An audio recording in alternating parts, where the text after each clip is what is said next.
pensamiento de abandono o retroceso no estaba permitido, y a los soldados se les prometió continuar proporcionándoles alimento a través del aire. Pero este plan simplemente era imposible. Durante las semanas posteriores al sitio de la ciudad, muchos alemanes comenzaron a morir de hambre y los tanques rusos también matarían a muchos más.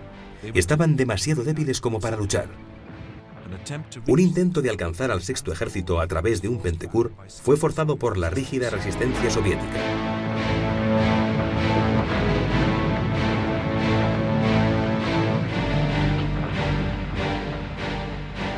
Hacia enero, los rusos estaban reuniendo tropas para tomar la ciudad por la fuerza y se le hizo a Paulus una oferta para que se rindiesen. Pero Hitler dijo: el sexto ejército debe luchar hasta la muerte. El sexto ejército ha hecho una contribución gigante en el esfuerzo enorme en esta. La guerra más importante de la historia de Alemania.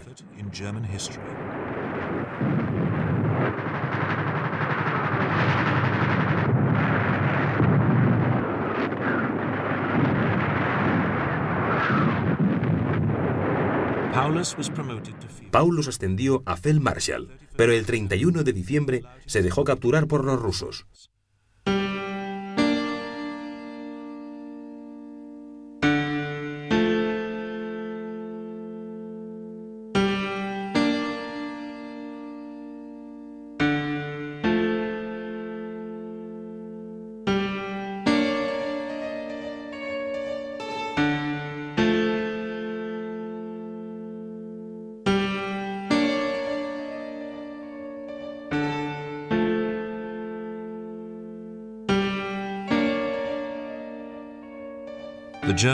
Los supervivientes alemanes fueron duramente tratados por sus captores, destino que compartirían millones de alemanes capturados durante los años posteriores.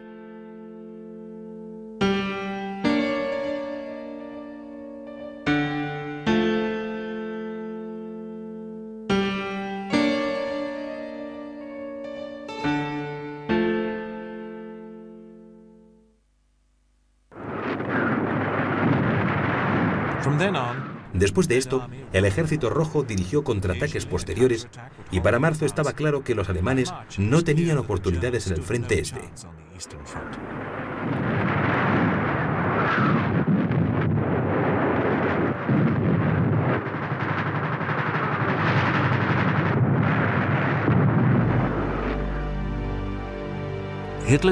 Hitler decidió que se tenía que hacer un intento para contener a los rusos. Había una protuberancia en el terreno que delimitaba la línea alemana alrededor de Kursk y Kiev, y las fuerzas soviéticas serían ahí destruidas en el ataque conocido como Operación Citadel. Los rusos habían llegado a estas tierras, firmando así lo que sería el escenario de lo que luego se convertiría en la batalla de tanques más grande de la historia. A las 3:30 de la tarde del 5 de julio, la artillería alemana entró en acción disparando en las líneas de territorio soviético. Había comenzado la batalla.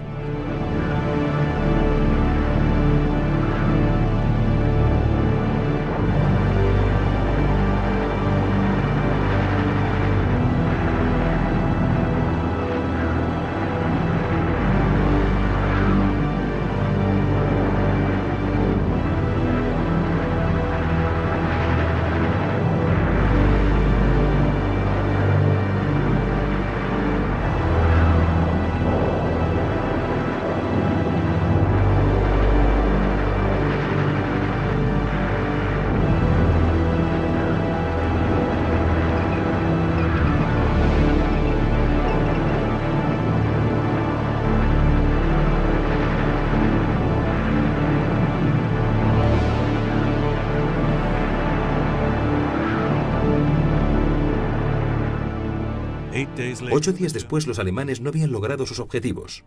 El avance por Kursk no les dio ventaja alguna. Sin embargo, sí tuvo efectos para los aliados que llegaron hasta Chisinau y donde se produjo un importante giro. De aquí en adelante, los soviéticos continuarían con su ofensiva, mientras que los alemanes no les quedaría más remedio que replegarse de vuelta a Berlín.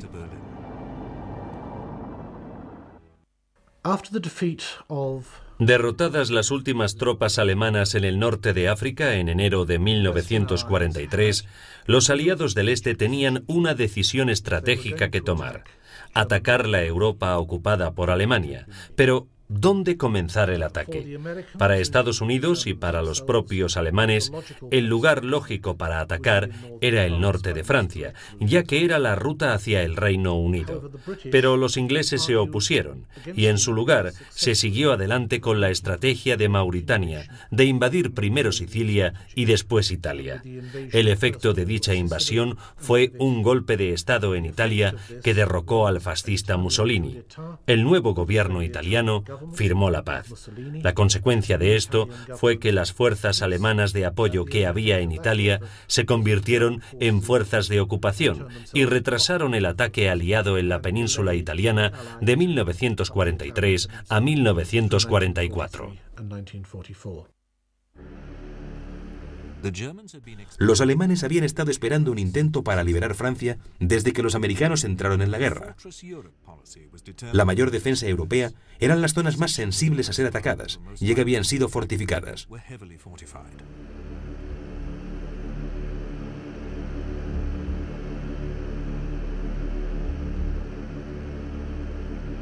Hitler le dio la tarea de defender el territorio de los Países Bajos a Rommel.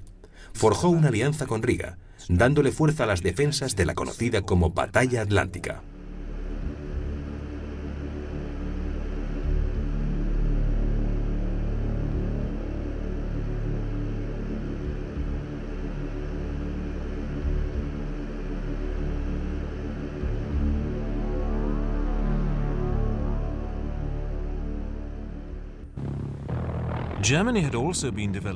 Los alemanes habían estado desarrollando nuevas armas para utilizar contra los aliados. La Luftwaffe tenía un nuevo tipo de avión bombardero cuyo único sonido surcando el cielo llenaba de terror a los residentes de Londres.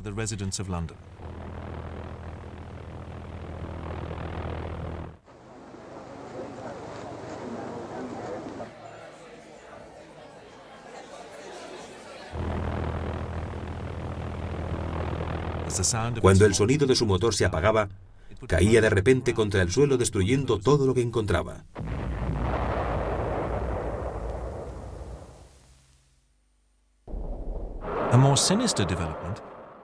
El avance más terrible era el proyectil V2, que fue el primer misil balístico del mundo que podía llegar a objetivos tan lejanos como la ciudad de Londres. Hitler creía que el desarrollo y uso de estas nuevas armas obligaría a los ingleses a rendirse. La principal idea entre los altos comandantes y mandatarios era que el posible desembarco de los aliados se realizaría en la zona de Dover a Calais. De hecho, los aliados habían desplazado una gran cantidad de miembros de ejército fantasma en el área para convencerles de que así era en efecto. Hacia marzo, Hitler comenzó a sospechar que Normandía era el lugar más adecuado para que les atacasen y ordenó a Rommel aumentar las defensas en esa zona de la costa. A pesar de esto, ya en mayo, aún no estaba seguro de si el ataque se llevaría a cabo en realidad en Calais. Trasladó sus mejores Panzer a la zona del norte a pesar de las protestas de Rommel. Los alemanes, el 6 de junio de 1944, mirando desde el Canal de la Mancha, habrían visto algo sorprendente. Una línea interminable de barcos se dirigía hacia las playas de Normandía. La invasión aliada había comenzado. Desembarcaron en un tramo de 60 millas en la línea de la costa, cogiendo a los alemanes totalmente por sorpresa. Las condiciones atmosféricas no habían sido muy favorables en los últimos días, y los alemanes pensaban que bajo semejantes condiciones ningún desembarco sería posible. No podían estar más equivocados. 1.200 barcos de guerra, 4.200 embarcaciones con 6 divisiones de tropas norteamericanas, canadienses y británicas para encontrar el lugar adecuado en la costa cercana.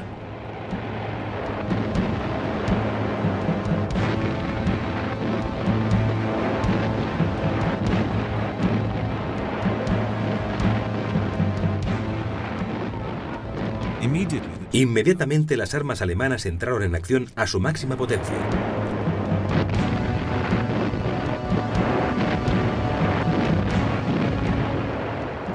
Alrededor de 1000 norteamericanos murieron. Pero los barcos de guerra ya estaban llegando a las defensas alemanas y a finales de la mañana siguiente, los americanos ya habían conseguido pasar. Los aliados fácilmente sobrepasaron las defensas alemanas y tomaron la playa en solo unas horas con tan solo 2 centenares de muertos. Los alemanes comenzaron a abrirse paso por territorio francés avanzando por tierra.